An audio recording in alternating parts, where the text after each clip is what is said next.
for today's video. Ako nga pala si Mon Moto Vlog. Muli akong mag-apply kay Angkas bilang Angkas Biker sa Metro Manila. Ipapakita ko sa inyo kung paano mag-skill assessment para makapasa kay Angkas. Basta wag lang kakabahan dahil importanteng makapasa kay Angkas. Maraming nag-a-apply dahil yan ang madaling hanap buhay bilang MC taxi rider. Pagkayari ko mag-fill up ng form ay iakyat ko na ang aking motor para isa lang sa skill assessment. Pagpasok ko sa loob, tinginan agad sa akin ang mga tao dahil malaki daw ang aking motor na para bang pang highway patrol group. Dito ay pipila ako para sa skill assessment, ngunit napakahaba ng pila ay aabutin ako maghapon sa loob dahil sa dami ng mga nag-a-apply bilang MC taxi rider.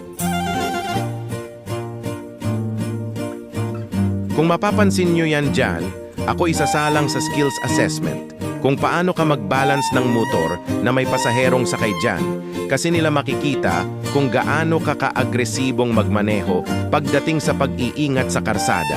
Dito ay ipapark ko muna ang aking motor dahil magse-seminar muna kami sa loob bago sumalang sa skills assessment. Next naman ay ang skills assessment. At dito naman, kung paano ako makapasa kay Angkas. Unang-una, may sakay kang pasahero sa likod. Unang-una, i-check ang helmet ng pasahero, i-lock. At ibaba ang visor, sindihin ang headlight. At huwag kakabahan, lakasan ng loob para makapasa kay Angkas. Hintayin ko muna matapos ang isa at pag nagsabi sila ng go ay bumusina muna at mag-umpisa.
Ganun lang kadali, kahit medyo mahirap ang mga likuan. Basta kayanin, kaya ako ay walang tukod or babaan ng paa. Walang lito or ligaw sa pattern. Kita nyo naman pasok agad ako kay Angkas at gamay ko ang balance ng aking motor. Kung kaya ko, kaya nyo din yan. Basta wag lang kakabahan.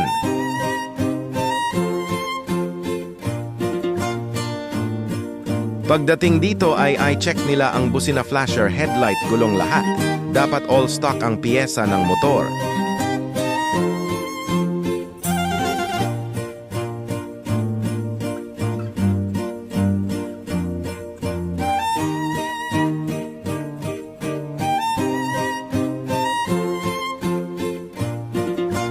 Pag-abot sa akin ng papel ay punta na ako sa baba sa parking at punta na ako sa room 2, room 3.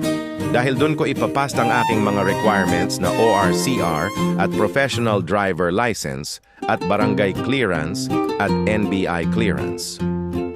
Kung mapapansin nyo yung mga nasa gilid na yan, yung uulit sila sa skills assessment dahil may mga tukod sila o pagkakalito sa pattern kaya laging tatandaan, wag na wag kakabahan. Gayahin ako kung paano ako makapasa kay Angkas. Kita nyo, malaki pa ang aking motor, may box pa sa likod, pero walang halong kaba at pasok agad kay Angkas.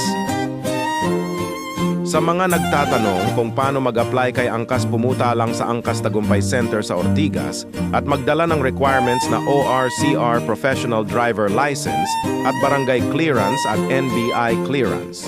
At meron pa sila free helmet, 2 jersey at 5,000 pesos na free top-up. Hanggang dito na lang po ang aking video. Maraming salamat po sa panonood kay Mon Moto Vlog. Huwag po natin kalimutan mag-follow, like, share sa aking Facebook page. Maraming salamat po sa inyong lahat. Ride safe po sa ating lahat. God bless po.